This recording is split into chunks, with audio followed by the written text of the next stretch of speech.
चलिए अपना current affair का जो सेशन था उसको एक बार फिर से रिज्यूम करते हैं। जो भी न्यूज़ है उसको देख लेते हैं। ये बुक है अपनी, इसको मैं स्क्रीन पे नहीं रख सकता क्योंकि कुछ लोग या फिर ये मैगजीन वाले ही फिर कॉपीराइट स्ट्राइक भेज सकते हैं, है ना। वैसे भेजी नहीं है अभी, लेकिन किसी का क्या ही पता है, तो फिर फालतू में उसका इश्यू हो, तो उससे अच्छा है कि मैं यहाँ से देख के, आप देखना पेज नंबर 11 से है, ठीक। लेटेस्ट एडिशन है। अब इसमें एडिशन क्या है, तो लेटेस्ट ही है। तो इसमें देखिए पहली न्यूज़ क्या है, इसके पहले मैंने आपको करा दिया है कि उत्तर भारत में सबसे अधिक गजराज मतलब हाथी उत्तराखंड में है। ऐसे ही चमोली की प्रतीका प्रतिष्ठा मेरा भारत राष्ट्रीय सेवा योजना पुरस्कार में सम्मानित। क्या है, छूट गया क्या हमसे। उत्तराखंड के चमोली जिले की प्रतीका रावत को महिला सशक्तिकरण, सामुदायिक स्वास्थ्य, स्वच्छता अभियान, बाल, ठीक है, इन सब के लिए उल्लेखनीय कार्य के लिए प्रतिष्ठित मेरा भारत राष्ट्रीय सेवा योजना NSS पुरस्कार स्वयंसेविक श्रेणी में सम्मानित किया गया है। यह सम्मान राष्ट्रपति द्रौपदी मुर्मू ने राष्ट्रपति भवन में दिल्ली में आयोजित विशेष, तो ये तो एक लाइन की न्यूज़ है ना, एक ही लाइन की न्यूज़ है। क्या है, इसको लिखते चलना आप, क्योंकि यार देखो कुछ चीजें हैं जो डिटेल में बतानी है, कुछ जो शॉर्ट है उसको ज्यादा डिटेल में क्यों ही बताना है, क्योंकि पूछेगा एक ही नंबर में, मींस जितने भी नंबर में पूछेगा एक ही क्वेश्चन पूछेगा। तो पहली आप न्यूज़ लिखो, क्या है भाई, लिखो इसको आराम से। क्या नाम है इनका, प्रतीका प्रतिष्ठित, प्रतीका रावत, प्रतीका रावत, प्रतीका रावत।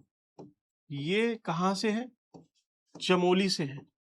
आपसे पूछेगा कि हाल ही में जो मेरा भारत राष्ट्रीय सेवा योजना पुरस्कार है, मेरा भारत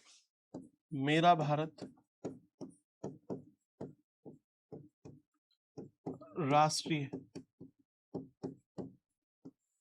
सेवा पुरस्कार है, तो ये किसको मिला है, ये प्रतीका रावत को मिला है। एक लाइन में याद रखना वो किस जिले से है, चमोली जिले से है। बस ये अवार्ड दिया किसने है, तो राष्ट्रपति जी ने, प्रेसिडेंट ने। हमारे प्रेसिडेंट कौन है आपको पता ही है, माननीय द्रौपदी मुर्मू जी। ठीक, काम खत्म। इसमें फिर ज्यादा आपको ऐसा नहीं कि फिर बहुत ही कुछ पढ़ना है, सिंपल एक लाइन में याद करो, बात पूरी हुई। अब देश का पहला 3D कॉन्क्रीट प्रिंटेड आवासीय, तो ये आवास आपको याद भी रखना है और देखना भी है। तो हम देख लेते हैं, मैं भी आपके साथ देखते चलता हूं।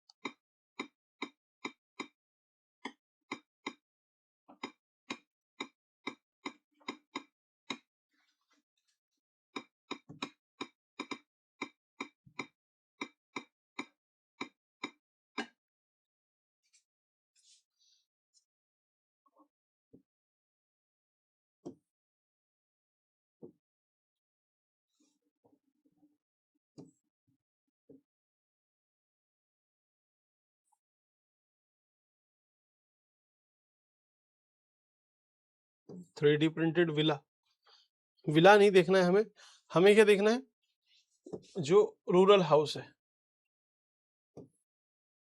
इसको इधर रख देते हैं, बस इसी से काम हो जाएगा।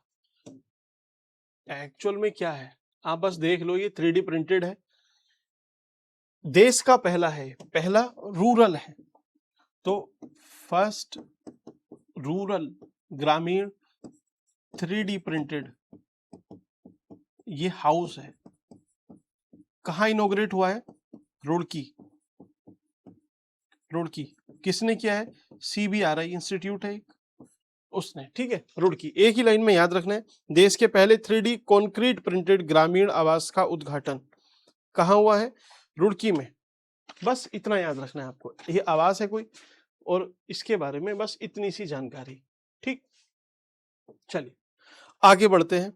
आगे है उत्तराखंड के ट्रैक ऑफ द ईयर। यहां से मुझे लगता है कि आपका एक सवाल बनेगा, ट्रैक ऑफ द ईयर।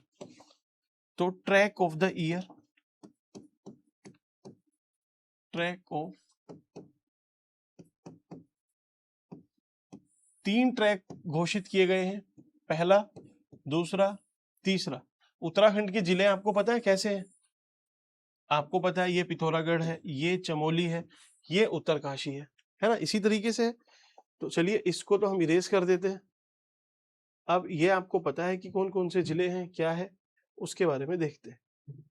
तो ऊपर के 3 जिले हैं, उन तीनों को ही ट्रैक घोषित किया गया है, क्योंकि आप समझो नीचे आप मसूरी को ट्रैक ऑफ द ईयर थोड़ी घोषित कर दोगे, क्या ही ट्रैक है वहां पे। तो पहला देखिए जो ट्रैक है वो है आपकी चिनाब वैली। चिनाब वैली, तो चिनाब वैली बीच में है क्योंकि ये चमोली में है।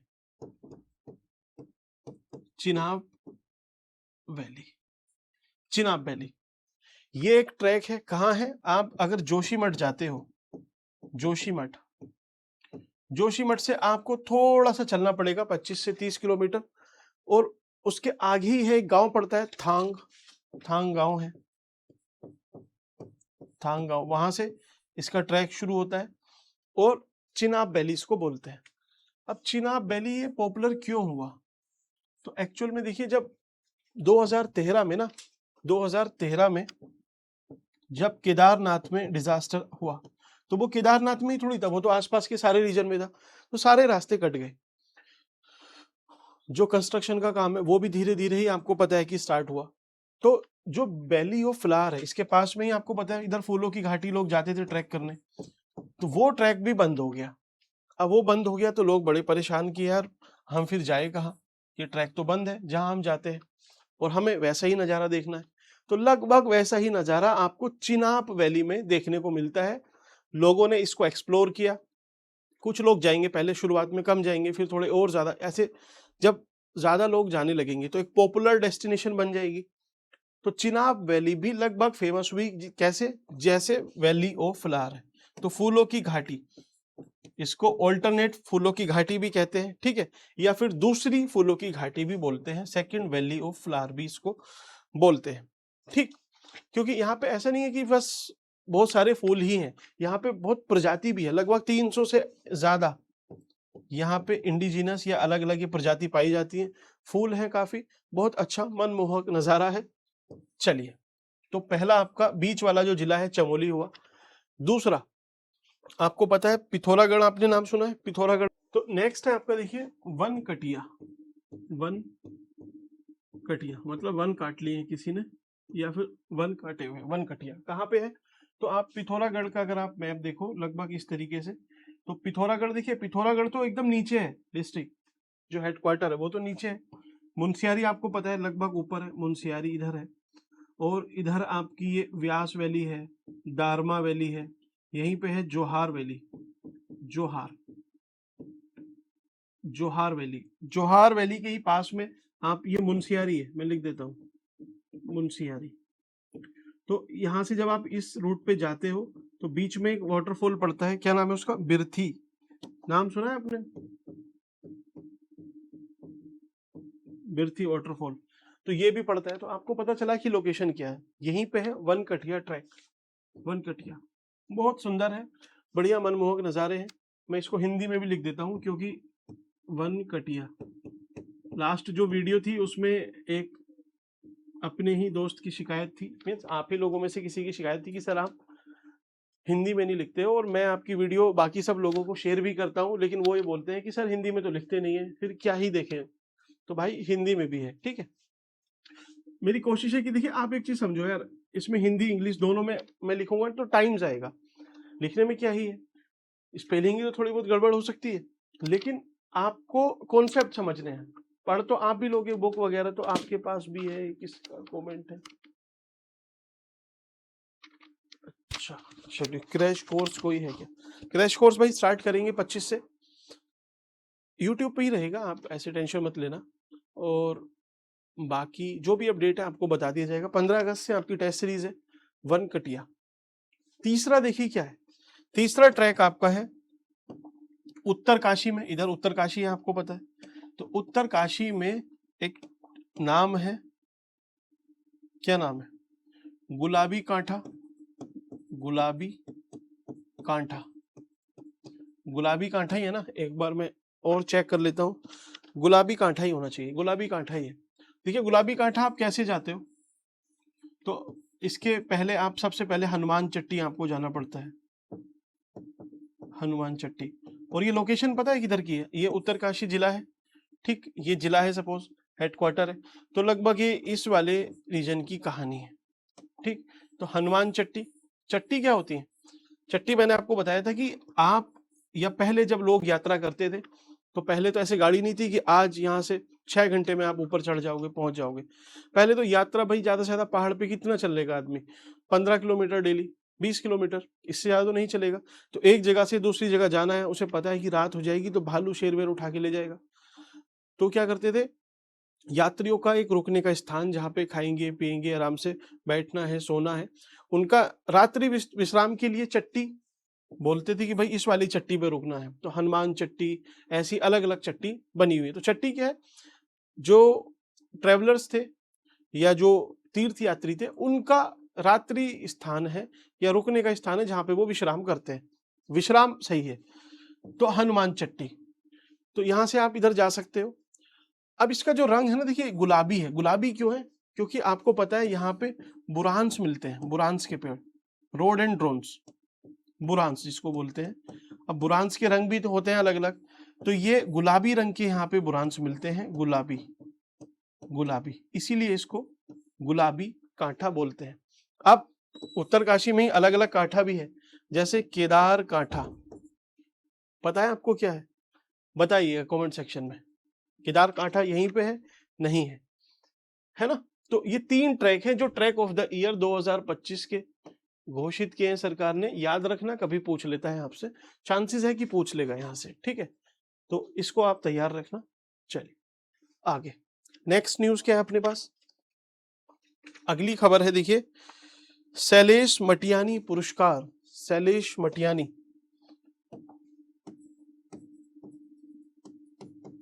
शैलेश मटियानी अवार्ड लिख लेते हैं ना, पुरस्कार आप लिख लेना भाई। तो ये शैलेश मटियानी कौन थे, तो एक्चुअल में आपको इनकी कभी अगर आपको जीवनी पढ़नी है तो उसमें आपको पता चलेगा कि ये अल्मोड़ा से थे।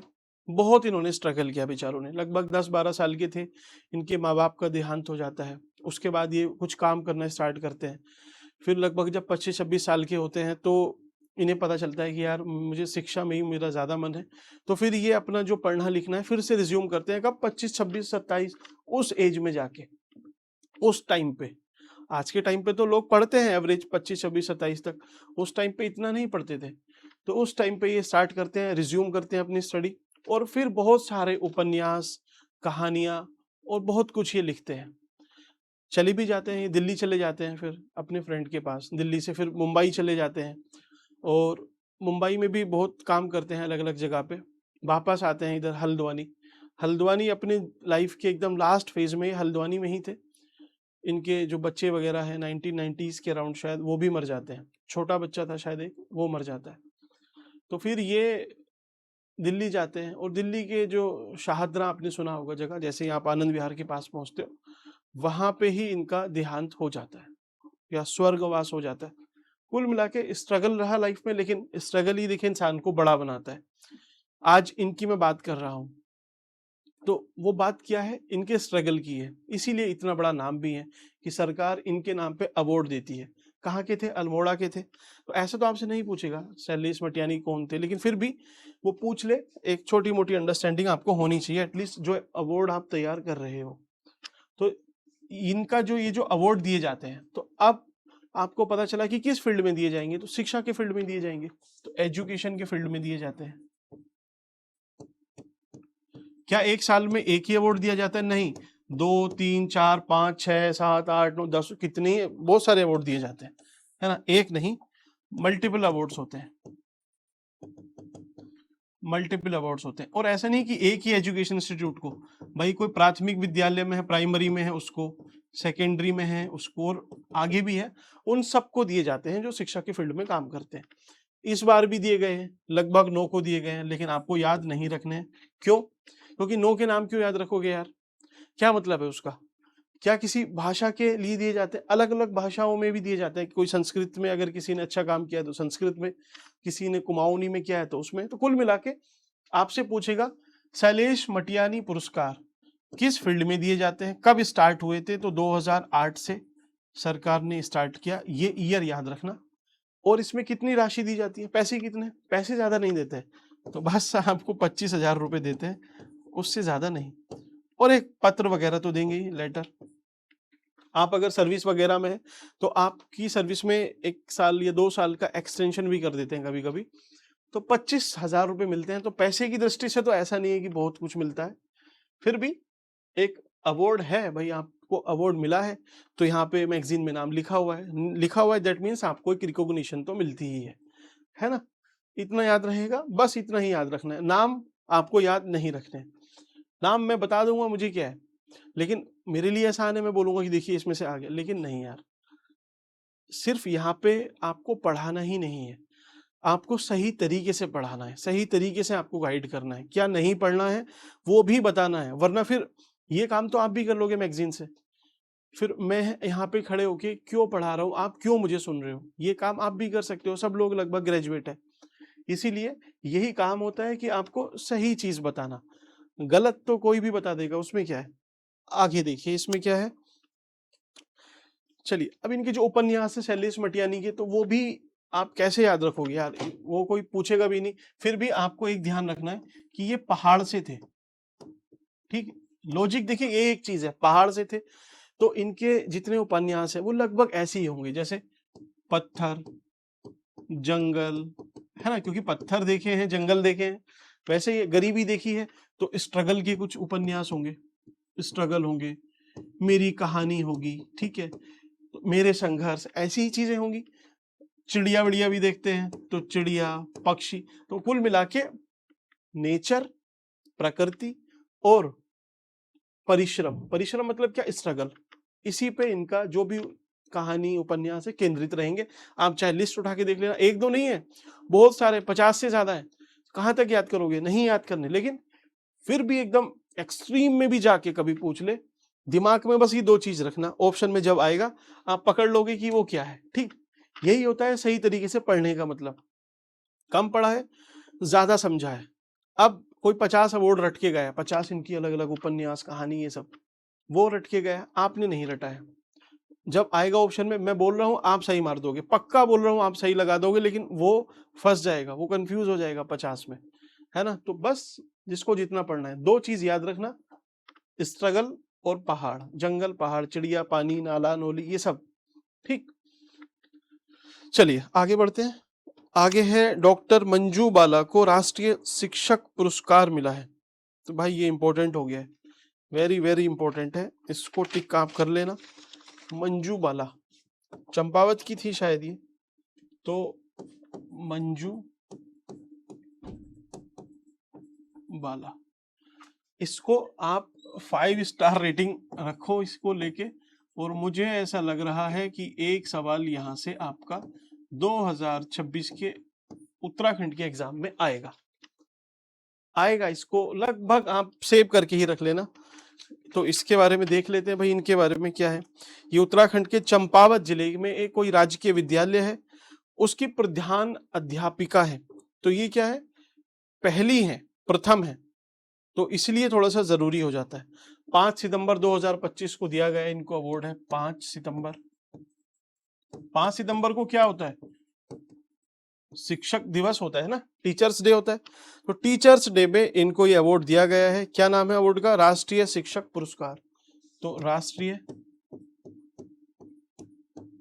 नेशनल शिक्षक टीचर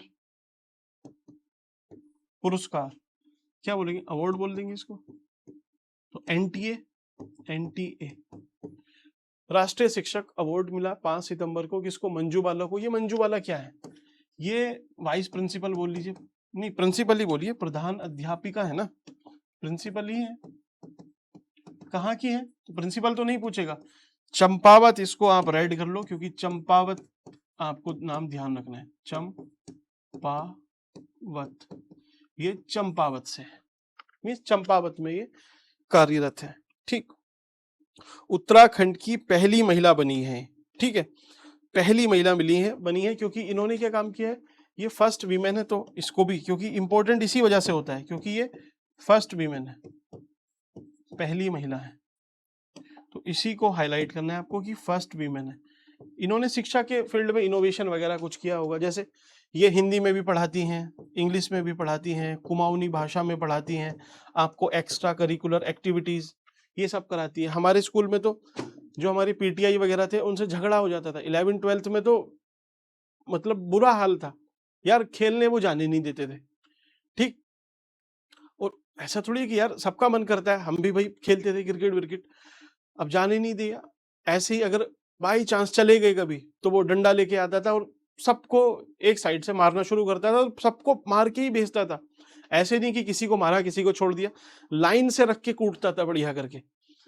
तो उस वजह से फिर क्या हुआ कि हमारा जो भी एक शौक था कि यार क्रिकेट विकेट खेलेंगे, बढ़िया कहीं जाएंगे, एकेडमी ज्वाइन करेंगे, वो सारा दमित कर दिया गया है शुरुआत में ही। तो आदमी फिर क्या ही करेगा आगे, इसीलिए अच्छी जगह भी आपका होना जरूरी है। अगर हम अपने स्कूल की बात करें, कोई भी आप जानते हो, कोई ना कोई, हर कि ना किसी को कुछ ना कुछ शौक होता ही है। आपको अगर आप सही टाइम पे हो और सही प्लेस पे हो, सही जगह पे हो, तो आपको अपॉर्चुनिटी मिलती है, आप आगे भी सोच सकते हो। हम क्या सोचते थे, बस फिजिक्स केमिस्ट्री मैथ्स ये जो पढ़ रहे हैं वो बढ़िया बच्चे हैं, जो कॉमर्स ले रहे हैं वो नंबर 2 पे हैं, जो आर्ट साइड वाले हैं वो नंबर 3 पे हैं, ठीक है, ये सिंपल सा क्राइटेरिया था। जो खेल कूद रहे हैं वो बिल्कुल बेकार है, किसी काम के नहीं है, इनका भविष्य एकदम अंधकार में, ऐसी चीजें हमें सिखाई गई। क्या फायदा हुआ उसके बाद भी, कुछ नहीं होता उससे भी, भाई जिसको पढ़ना है वो पढ़ लेगा, जिसको नहीं पढ़ना नहीं पढ़ना। लेकिन ये है ना, एक एज चली जाती है, आपको लगेगा कि नहीं नहीं, जो गेम वेम है या जो आपके अंदर टैलेंट है वो निकल के आता ही है। तो यार अगर किसी को क्रिकेट खेलने का मन है, वो अंडर 19 खेल सकता था, अब वो हो गया 20 का, तो अंडर 19 कैसे खिलाओगे उसको, टाइम की भी एक वैल्यू होती है ना। चलिए, तो ये बहुत अच्छा काम इन्होंने किया, बहुत बढ़िया। चलिए, और फिर बाद में पता है क्या हुआ, हमारा पीटीआई सरकारी टीचर बन गया, आता वाता उसे भी कुछ नहीं था, लेकिन फिजिकल एजुकेशन में ना वैकेंसी तो आती ही है, ये टीचर वगैरह कम रहते हैं, हो गया उसका काम, सरकारी भी बन गया और बढ़िया मजे से रह रहा है। अब 125 साल पुरानी लॉर्ड कर्जन रोड का नाम बदलकर नंदा सुनंदा परिपथ रख दिया गया है। ये भयंकर क्वेश्चन है, ये पूछ सकता है आपसे। आप देखिए, मैं आपको लोकेशन बताता हूँ, है ना, ये चमोली जिला है, चमोली जिला एज्यूम करो, है ना, इधर उत्तरकाशी है, इधर पिथौरागढ़ है, ये चमोली की बात है। तो चमोली, आप ये आपका नीचे गोपेश्वर है, ऊपर पहुंचते हो यहाँ पे जोशीमठ है, जोशीमठ, जोशीमठ से आप ओली भी जाते हो, ओली, ओली, ओली जाते हो ना, तो ये इस वाली रीजन की बात है, ओली वाले रीजन की बात है। अब यहीं पे आपको पता है, इधर ये माँ सुनन मतलब नंदा देवी बायोस्फीयर रिजर्व है, फूलों की घाटी है, वैली ऑफ फ्लावर है, नंदा देवी बायोस्फीयर रिजर्व है। तो यहाँ पे पहाड़ी भी तो यही है, कौन कौन सी पहाड़ी है, नंदा, माँ नंदा, सुनंदा भी बोलते हैं, दूसरी पहाड़ी ईस्ट को सुनंदा बोलते हैं, है ना, नंदा सुनंदा, ऐसे ही नीचे भी है, इधर भी है, तो अलग अलग यहाँ पे ऊपर त्रिशूल पर्वत है, ये सारी जगहें हैं। तो पहले क्या था, जो ट्रेल साहब थे, ट्रेल पास का आपने नाम सुना होगा, तो ट्रेल ने यहाँ पे काफी अच्छा काम किया था, कुमाऊं में ही थे, तो यहाँ पे एक पास है, उसको ट्रेल पास के नाम से जाना जाता था, ट्रेल पास, ट्रेल पास। अब 1900 या 1899 से लेके 1905 तक आपको पता है कौन था हमारा गवर्नर जनरल इंडिया का, कर्जन, लॉर्ड कर्जन। ट्रेल कहाँ थे, उत्तराखंड में थे। तो आप एक चीज बताइए, अगर पुष्कर सिंह धामी जी किसी चीज का शिलान्यास करते हैं या कहीं पे जाके ट्रैक करते हैं, ओम पर्वत जाते हैं, तो उसे एक, ज्यादातर लोग उसको याद रखेंगे कि अच्छा हमारे धामी जी गए हैं, ये वाली ये धामी रोड है ना, ऐसे समझ लो। अगर मोदी जी आ जाते हैं फिर उस जगह पे, तो वो तो फिर पूरा विश्व प्रख्यात हो जानी है ना, क्योंकि विश्व गुरु हैं हम, और विश्व गुरु के सह संस्थापक बोल लीजिए या फिर जो फाउंडर है वो हमारे नरेंद्र मोदी जी हैं, वही तो वो रास्ता तय कर रहे हैं, अभी बना रहे हैं वो रास्ता वहां तक पहुंचने के लिए 2047 तक। तो वो जब पहुंचते हैं उस जगह पे, आपको पता है बड़ा लीडर है, इंटरनेशनल काफी रिकॉग्निशन है, तो उनके सम्मान में बाकी सब लोग देखते हैं, ऑडियंस भी ज्यादा है। तो फिर आपको पता है कि ट्रेल ने या फिर धामी जी ने यहाँ कुछ भी किया हो, जब मोदी जी जाएंगे तो फिर मोदी लहर ही चलेगी।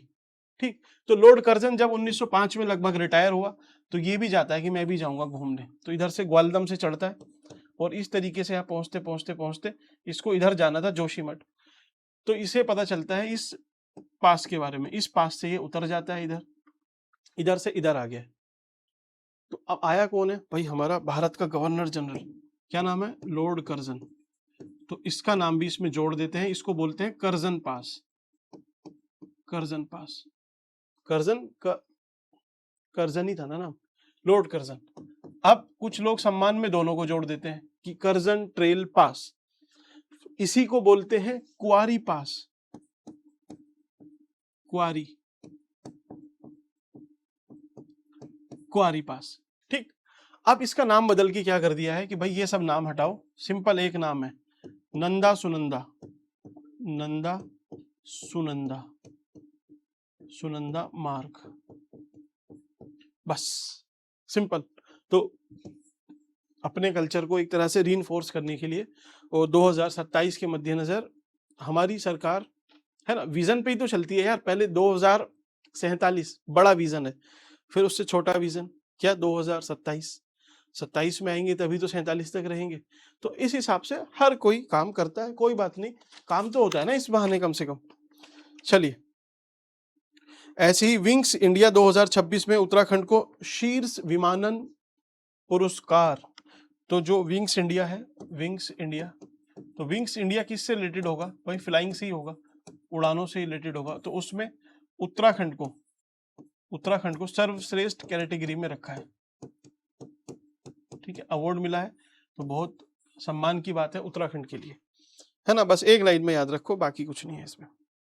निर्यात तैयारी सूचकांक, एक्सपोर्ट प्रिपेयर्डनेस इंडेक्स, देखिए एक्सपोर्ट, ये ध्यान रखना इंपॉर्टेंट है, प्रिपेयर्डनेस इंडेक्स मतलब कोई भी राज्य, एक्सपोर्ट का मतलब होता है निर्यात, निर्यात करने के लिए कितना तैयार है, तो इसकी रैंकिंग आती है 2024 की रैंकिंग नीति आयोग रिलीज करता है, नीति आयोग।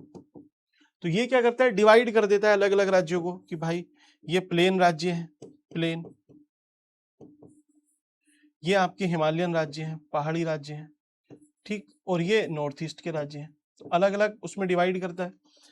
तो हिमालयन राज्यों में उत्तराखंड ने टॉप किया है, टॉप, ठीक, हिमालयन राज्यों में फर्स्ट नंबर। प्लेन में, तो प्लेन में तो आप इंडिया का मैप ड्रॉ करो, ठीक है, प्लेन में कौन आएगा, तो प्लेन में है आपका महाराष्ट्र, तमिलनाडु, गुजरात। तो महाराष्ट्र मतलब देखिए पहले ये, फिर यहां से आपको नीचे जाना है, फिर ऊपर आ जाना है, ठीक, तो बीच में अपना मुंबई है, क्योंकि भाई इकोनॉमिक कैपिटल है, सबसे पहले तैयार यही रहेगा। JNPT भी है, नावा शिवा है, बहुत सारे यहाँ पे पोर्ट है, तो ये सबसे पहले तैयार है, फिर ये बोल देगा कि चलिए नीचे जाइए, फिर ऊपर जाइए। तो प्लेन में ये तीन है, पहला आप लिख लो महाराष्ट्र, दूसरा तमिलनाडु, तीसरा गुजरात, बस इतना जरूरी है ना, एक्सपोर्ट प्रिपेयर्डनेस इंडेक्स। बाकी नेक्स्ट देखिए, नेक्स्ट क्या है आपका, वैज्ञानिक ने उत्तराखंड के ओक के जंगल में एक दुर्लभ मशरूम की खोज की, मशरूम की खोज हुई है, मशरूम, मशरूम, मशरूम। तो मशरूम आप मुझे बताइए क्या ये प्लांट है, पहला क्वेश्चन, क्या ये कोई पौधा है, क्या ये कोई एनिमल होता है, क्या ये पौधा है, आंसर इज नो। क्या ये एनिमल है, नो। क्या है फिर ये फंगस होता है, फंगस होता है, फंगस। तो फंगस क्या है, किसी ना किसी पर डिपेंड करता है, जैसे एक ये पेड़ है, ठीक, ये पेड़ है, तो इस पेड़ पे देखिए, ये पेड़ क्या है, इस पेड़ के आसपास ये फंगस डेवलप हो गया है, क्यों, क्योंकि इसे फायदा है, इसे फायदा है, इसे फायदा है पेड़ से, और पेड़ को फायदा है इससे, क्योंकि पेड़ क्या है, इसको शुगर प्रोवाइड करता है, शुगर। और ये जो फंगस है, ये फंगस इसको, ये जो फंगस है, ये फंगस इसको जो एसेंशियल चीजें हैं वो प्रोवाइड करता है पेड़ को। तो ये एक दूसरे को हेल्प करते हैं, इसलिए दोनों टिके भी रहते हैं। तो ये पेड़ कौन सा था, बांज का पेड़ था, और इसके नीचे ही मिला है क्या, एक मशरूम, मशरूम। अब मुझे बताइए कौन सा जिला होगा, जिले का नाम बताइए। मैंने आपको नहीं बताया, बुक में मत देखना, कैसे सोचना है देखो। उधम सिंह नगर होगा क्या, नहीं होगा यार, यहाँ पे बांज के पेड़ कैसे होंगे, इतनी बार बताया आपसे। हरिद्वार होगा क्या, बिल्कुल नहीं होगा। देहरादून में बांज होगा क्या, बहुत कम, मुश्किल है होना इधर भी। नैनीताल में हो सकता है लेकिन इधर भी नहीं है। ऊपर देखिए इस वाले रीजन में तो होगा नहीं, यहाँ तो बर्फ जमी हुई है, पेड़ नहीं होगा ना बांज का। तो बचा क्या आपको, ये वाला रीजन बचता है बस, इधर कहीं, इधर ही कोई जिला होगा। तो जिला इधर ही है, क्या नाम है, बागेश्वर, बागेश्वर। तो मशरूम बागेश्वर, बागेश्वर में, बागेश्वर में मिला है। ठीक है, एक चीज इसके लिए आपको और याद रखनी है, देखिए इस पे हर साल ना स्टडी होती है, तो उसमें हेमी, ये नाम मैं लिख रहा हूं,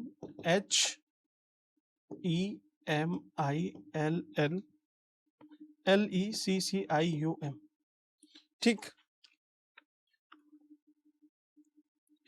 ये एक वंश होता है, हेमिलीसियम, जो भी ये वंश है, एक डायनेस्टी है ना, मशरूम की भी।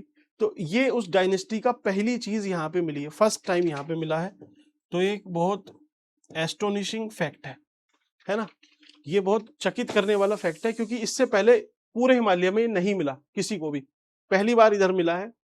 इस प्रजाति का है हेमिलीसियम, हेमिलीसियम। तो हिमालय है और लीसियम, मतलब हिमालीसियम बोल लो इसको, ठीक है। तो हिमालीसियम है, ऐसे याद रखो इसको, हिमालीसियम पहली बार मिला है। तो ऐसे क्या इन्होंने देखा और देख के पता लगा लिया कि अच्छा ये यही है, नहीं, पहले इन्होंने देखा, फिर इसके बाद इसकी डीएनए स्टडी होती है, मोलिकुलर स्टडी होती है, स्टडी करी, फिर इसकी मॉर्फोलॉजी देखी, इसका रंग रूप देखा कि ये कैसा है, उससे पता लगाया कि यार ये वाली वैरायटी है। तो क्या नाम है इसका, हेमिलीसियम नहीं, हिमालीसियम, बस हिमालयकरण कर दो इसका। तो बांज के पेड़ के साथ मिला है, बागेश्वर में मिला है, मशरूम है, इस वैरायटी का है, ठीक है। चलिए यहां तक आपको समझ में आया, तो अब हम कंटिन्यू रखेंगे इसको नेक्स्ट लेक्चर में।